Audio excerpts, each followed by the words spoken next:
I never thought that a single question could stop me in my tracks, make me pause mid motion, and force me to reevaluate everything I thought I knew about my family and myself. That evening, as I zipped up the last suitcase in the corner of my bedroom, my heart raced, not with excitement, but with fear, anticipation, and a faint twinge of regret. I had made up my mind to leave, to escape the suffocating patterns of a life that had slowly become more routine than joyful. And then, in the quiet stillness, my grandson walked into the room, his small voice trembling, and asked the question that would change everything. I had never been the type to act on impulse, yet somehow, in the quiet solitude of that Friday afternoon, I found myself meticulously folding my clothes, lining up my shoes, and checking the pockets of my suitcase for forgotten essentials. Life at 62 had a way of sneaking up on you, of filling your days with duties you once thought were noble until you realized they had become chains. For years, I had been the backbone of our household, raising children, hosting family events, managing countless crises. But the truth was, no one had ever asked me what I wanted. And tonight, for the first time in a long time, I intended to do just that. I paused to look at the framed photographs lining the dresser. My husband had passed away 5 years ago, leaving a quiet void that the household chatter could never fill.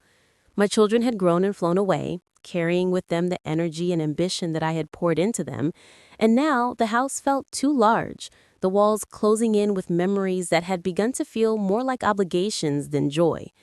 Packing was my ritual of liberation. Every fold of fabric, every neatly stacked shoe felt like reclaiming a piece of myself that had been buried under decades of selflessness. And yet, as I held a sweater that my eldest daughter had gifted me, a pang of guilt tugged at my heart. Could I really leave? Was it selfish? I shook my head. No, I was done questioning myself. Tonight, I would leave. The suitcase seemed smaller than I remembered, though I filled it with my carefully chosen essentials, favorite books, a few sets of clothes, and a journal I hadn't touched in years. Each item represented a fragment of the life I wanted to reclaim. I paused at the doorway to the kitchen, inhaling the familiar scent of freshly brewed coffee lingering from earlier that morning. How many times had I stood here preparing breakfast for sleepy teenagers, reminding them to pack lunch, checking homework, answering questions about math and life? Countless mornings, countless reminders. And now, the quietness felt almost unnatural, heavy in its stillness. As I walked past the living room, I glanced at my grandson's toys scattered across the carpet.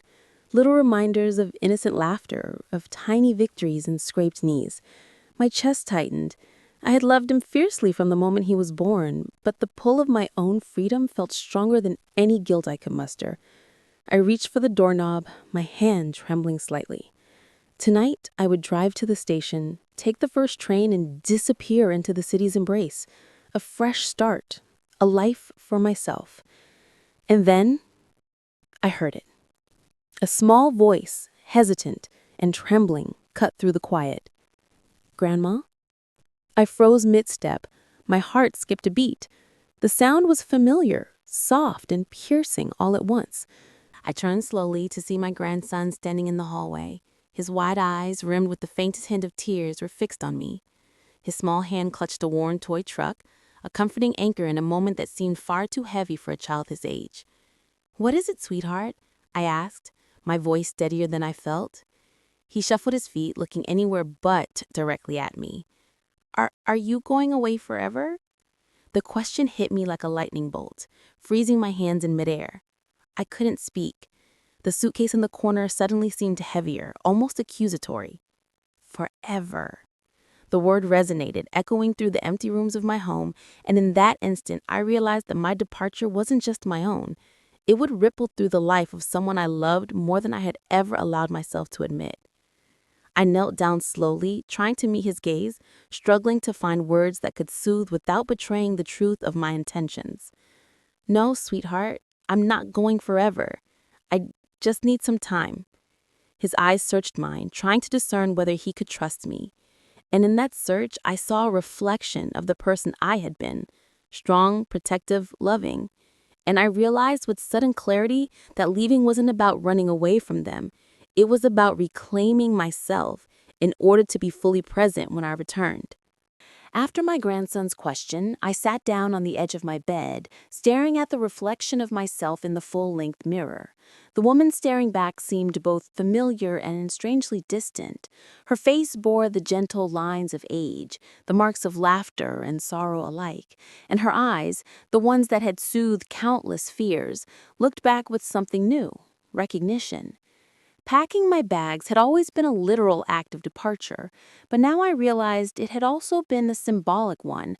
I wasn't just moving from place to place, I was moving through time, reckoning with the life I had led and the future I wanted to embrace. In the mirror, I saw the weight of decades in the stoop of my shoulders and the weariness etched around my eyes.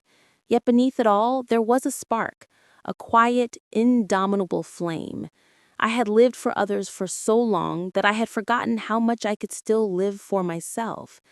The suitcase at my feet, once a vessel of escape, now felt like a promise to reclaim freedom, curiosity, and adventure. And yet the image in the mirror reminded me that this journey wouldn't just be about leaving. It would be about returning as someone renewed, someone who could love fully without losing herself in the process. The evening shadows deepened as I descended the staircase, careful not to wake anyone else in the house.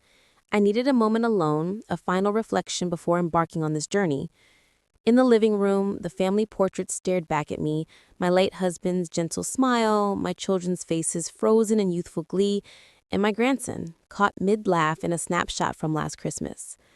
I sank into the sofa, the familiar fabric embracing me like an old friend. Memories flooded my mind. The late-night talks with my husband, the endless laundry and homework supervision, the birthday cakes and scraped knees, the endless balancing act of motherhood and grandmotherhood. Each memory was a thread in the tapestry of my life, intricate and irreplaceable. And then the question lingered in my mind, are you going away forever? I whispered it aloud to the empty room, almost as if expecting an answer. Forever, perhaps not, but I do need to find a version of myself I've been neglecting. It was in that quiet conversation with the past that I understood the delicate balance of life. Caring for others was necessary, but losing oneself in the process was not. Freedom didn't mean abandonment, it meant growth, courage, and eventually a deeper capacity to love. Just as I was considering leaving the room, there was a soft knock at the front door. My heart skipped. Who could it be at this hour? I hadn't told anyone of my plans. This was meant to be a quiet, private decision. Cautiously, I opened the door to find my eldest daughter standing there, her expression a mix of concern and confusion. "Mom, I saw your suitcase," she said softly. "Are you really thinking of leaving?"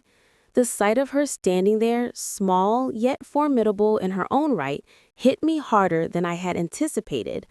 This was not a confrontation. It was a mirror of my own intentions reflected through someone I loved.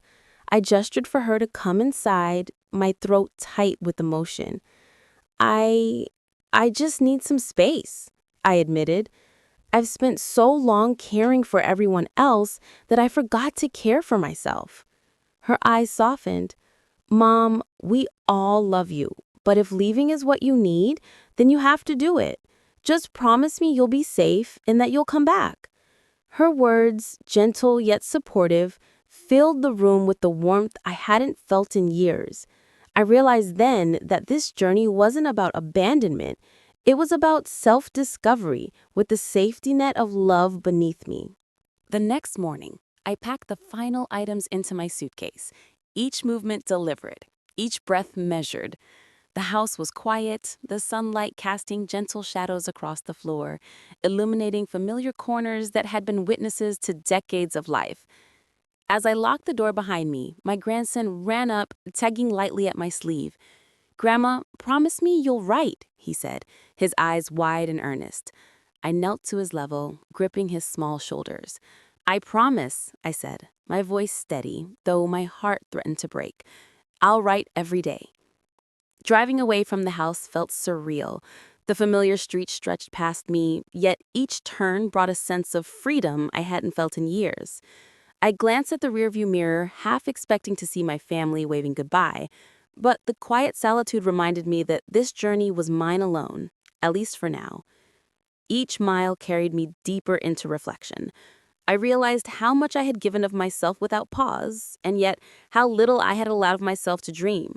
The city skyline in the distance promised anonymity, adventure, and the possibility of rediscovery. I checked into a small inn on the outskirts of the city. The room was modest, but it felt like a sanctuary. I unpacked slowly, savoring the act of organizing things purely for my own comfort. Later, I wandered into a nearby cafe, hoping for a cup of coffee and a quiet moment to watch the world pass by. The barista, a young woman with a warm smile, struck up a conversation. "First time in the city?" she asked. I nodded, sipping my coffee. "Yes, it's been a long time since I've done something just for me." Her smile widened, and without judgment, she nodded knowingly. Sometimes that's the bravest thing we can do for ourselves. Her words resonated deeply. In that brief exchange, I realized that liberation wasn't just about leaving, it was about connecting with life in ways I had forgotten were possible. Over the next few days, I explored the city with a curiosity I hadn't felt in decades. I visited museums, strolled through quiet parks, and discovered little cafes tucked away in alleys. Each experience reminded me that life still held wonder, even after years of routine and responsibility. I found joy in small things, the aroma of fresh bread, the sound of children laughing in the park, and the gentle rhythm of my own heartbeat as I walked along unfamiliar streets. Each moment was a reminder that the world was larger than my worries, and that I was still very much a part of it. At night, I wrote letters to my grandson and my children, describing my adventures, my thoughts, and the realizations that had come to me. The act of writing felt like a lifeline, a way to bridge the distance between freedom and love. After a week of exploration and introspection, I felt the pull to return home. Not because I had to, but because I wanted to bring back the fullness of myself to those I loved. When I arrived, my grandson ran to me, his face lighting up with pure joy. "Grandma, you're back!" I knelt, enveloping him in a hug. "I am," I whispered, feeling the warmth of home, but also the strength I had reclaimed. In the living room, my children greeted me with smiles and questions, but I realized that I was no longer just the woman who had packed the bags. I was someone renewed, someone who had dared to step away and return with stories, insights, and a refreshed spirit. As I tucked my grandson into bed that night, he looked at me with his usual curiosity. "Grandma, are you happy?" I smiled, holding his small hand in mine. "Yes, sweetheart, very happy, because I finally remembered to live for myself, and I'm here for you too." In that moment, I understood the delicate balance of life, the courage to leave, the wisdom to return, and the joy of knowing that love, when nurtured from a place of wholeness, only grows stronger. That night, I sat by the window, looking out at the quiet neighborhood. The suitcase remained neatly in the corner, a symbol of a journey that had changed me more than I could have imagined. I realized that life wasn't about running away from obligations or responsibilities. It was about embracing them with clarity, strength, and an unshakable sense of self. My grandson's question had been the catalyst, a simple inquiry that shattered my assumptions and forced me to confront my own desires. And through it, I discovered a truth I had long forgotten. Freedom and love are not opposites. They coexist, nurturing each other and allowing us to live fully, fiercely, and with purpose. And so, with the city behind me and my home before me, I finally understood the journey was never about leaving forever. It was about returning as the person I was always meant to be.